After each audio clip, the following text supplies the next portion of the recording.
Halo, selamat pagi teman-teman semua.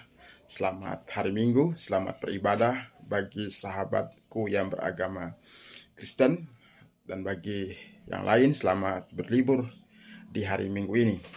Nah, pada pagi hari ini saya mau menanggapi video saya sebelumnya tentang uh, Ibu Cynthia ya, De Freitas yang berpindah keyakinan ya, dan bahkan dia adalah mengaku sebagai seorang pendeta dan terus berpindah keyakinan menjadi seorang mualaf ya. Dan menurut saya setiap orang punya hak untuk berpindah agama.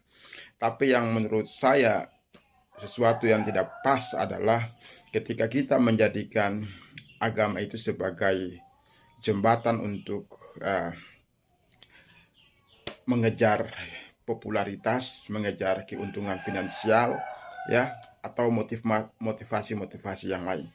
Karena menurut saya agama itu adalah sesuatu yang menjadi jembatan bagi kita untuk belajar tentang Tuhan, menjadi lebih baik dalam hidup ini. Ya, jadi kalau seseorang beragama tetapi justru tidak hidup di dalam nilai-nilai agama tertentu, saya pikir itu sangat miris sekali. Ya. Jadi mengenai hal itu, saya ingin menanggapi tentang penjelasan dari Ibu Cynthia De Freitas dan video-video yang sudah beredar di luar sana. Bapak Ibu bisa, teman-teman bisa tonton sendiri, ya.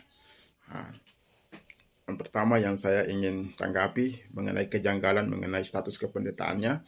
Mengenai status kependetaan ini saya sudah jelaskan di video saya sebelumnya mengenai sistem kependetaan di Gereja Sidang Jemaat Allah atau GSJA.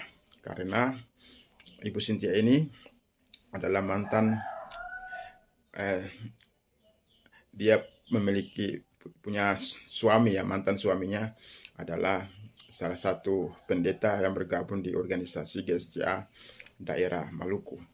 Nah, dia menurut saya ketika Ibu Cynthia mengatakan bahwa dia adalah seorang pendeta, pekerjaannya sebagai seorang pendeta dengan umur yang 26 tahun, menurut saya kayaknya belum ada ya orang yang semudah itu bisa dilantik menjadi pendeta. Karena pengalaman saya sendiri dilantik menjadi pendeta ketika berumur 38 tahun.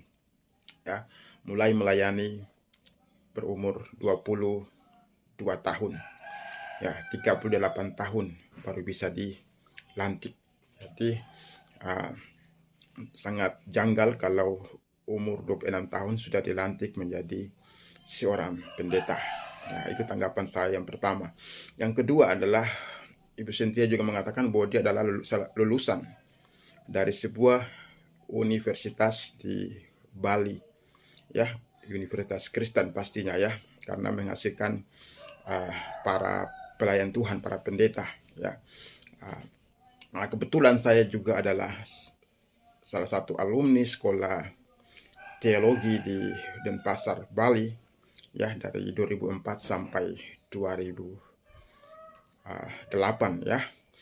Jadi ya saya belum pernah mendengar ya sampai saat ini juga ya, belum pernah tahu bahwa di Bali itu ada universitas yang disebutkan oleh Ibu Cynthia De Freitas ini. Nah, jadi ya universitas yang disebutkan oleh Ibu Cynthia De Freitas ini saya pastikan itu adalah hoax. Ya, hanya ada sekolah tinggi teologi yang ada di Bali itu hanya beberapa saja, Bapak Ibu. Walaupun sekolahnya kecil, tapi kita semua tahu. Ya, contohnya ada STII, ya, ada STT Johannes Calvin, ya, ada STT Christotes, dan ada STT Pelita Harapan, dan mungkin STT yang lain ya. Dan kalau ada universitas yang disampaikan oleh Ibu Cynthia, ya itu belum pernah saya dengar ya. Ya. itu ya tanggapan yang kedua ya, bahwa ada kejanggalan mengenai universitas yang ada di uh, Bali ya itu. Setahu saya tidak ada universitas yang disebutkan oleh Ibu Cynthia de Freitas di Bali ya. Teman-teman bisa compare sendiri atau datang ke Bali cari universitas yang disebutkan oleh Ibu Cynthia de Freitas. Saya yakin sampai uh, kita tua pun gak ketemu universitas di Bali yang disebutkan oleh Ibu Cynthia de Freitas ini ya. Yang ketiga,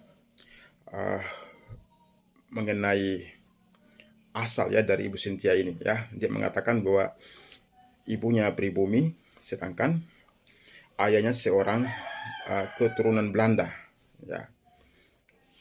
Ayahnya itu adalah seorang polisi Belanda yang menikah dengan ibunya orang Indonesia. Pertanyaan saya adalah, apa mungkin seorang polisi Belanda bisa datang bertugas di Indonesia dan menikah dengan seorang wanita Indonesia? Padahal kalau kita berbicara mengenai masa penjajahan ya, mungkin di bawah tahun 1945 ya masuk akal karena ada penjajahan Belanda di Indonesia. Tapi di tahun 90-an terus ada seorang polisi Belanda yang bertugas di Indonesia dan menikah dengan wanita pribumi Indonesia, ya saya sangat mempertanyakan hal ini ya. Tetapi menurut orang-orang yang mengenal Ibu Cynthia ini, di komen-komen di video-video yang sudah viral, mengatakan bahwa dia bukan seorang keturunan Belanda ya. Dia adalah orang Seram asli ya. Ya saya senang juga supaya ada teman-teman yang mengenal Ibu Cynthia ini lebih dekat bisa membuat video klarifikasi tentang asal dari Ibu Cynthia ini ya, supaya banyak orang tidak ditipu oleh Ibu Cynthia ini ya. Kasihan, saya sangat mengasihi ya. Sampai saat ini banyak berteman dengan sahabat-sahabat yang Muslim ya. Itu kita semua sudah menjadi saudara, dan menurut saya agama Islam adalah agama yang baik ya, agama yang mengajarkan tentang akhlak yang menurut saya sangat miris sekali jika Ibu Cynthia ini ya memeluk agama Islam tetapi dengan cara-cara yang tidak benar ya, dengan cara menipu, dengan cara motivasi-motivasi yang lain untuk mendapat keuntungan. Menurut saya ini sangat disayangkan ya. Itu ya mengenai asal Ibu Cynthia ini. Dan juga dikatakan bahwa dia punya seorang ayah yang namanya itu agak rumit ya, Van de Jong apa begitu. Jadi dia sendiri menurut saya mimiknya itu agak kaku, agak gugup ketika dia menyebutkan nama ayahnya dia ya. Dan juga nama ayahnya dia ini dengar dari namanya itu seperti ya keturunan Belanda ya. Tapi kok anehnya Ibu Cynthia de Freitas ini menggunakan marga de Freitas ya. Kita tahu de Freitas itu marga Portugis ya. Ini sebuah kejanggalan di sana ya. Dan tanggapan saya selanjutnya ya, mari kita sebagai orang yang beragama ya, maupun Islam, Kristen, Hindu, Buddha yang ada di Indonesia ya, mari kita menjadikan agama itu sebagai sebuah tujuan yang baik ya. Kalau kita berpindah kepada agama manapun ya, bagi kami umat Kristen tidak masalah ya. Ibu Cynthia ini berpindah, ya itu haknya beliau ya. Tapi yang menjadi masalah adalah dia membawa statusnya sebagai seorang pendeta. Yang kedua adalah dia memberikan keterangan palsu ya, untuk mendapat keuntungan-keuntungan yang lain ya.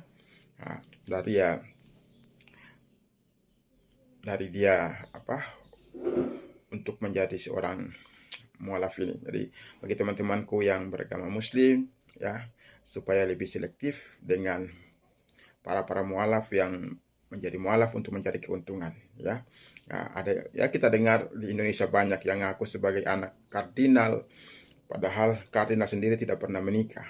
Ada yang mengaku lulusan S3 di Vatikan, padahal di Vatikan itu tidak ada universitas di sana, itu tempat tinggalnya Paus. Dan ada juga yang mengaku sebagai pendiri universitas di Papua, padahal tidak seperti itu. Jadi banyak sekali kebohongan-kebohongan yang ada, ya, yang menurut saya sangat miris sekali, ya. Jadi harus selektif, ya.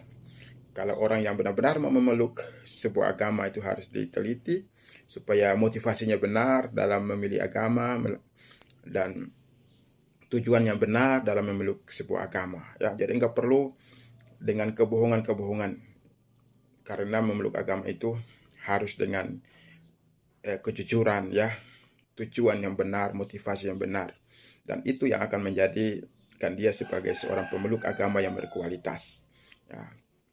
Untuk mencari keuntungan dari sebuah agama, saya rasa itu sesuatu yang miris sekali. Nah, itu demikian, ya, tanggapan saya mengenai hal ini. Selamat hari Minggu, selamat berlibur. God bless you.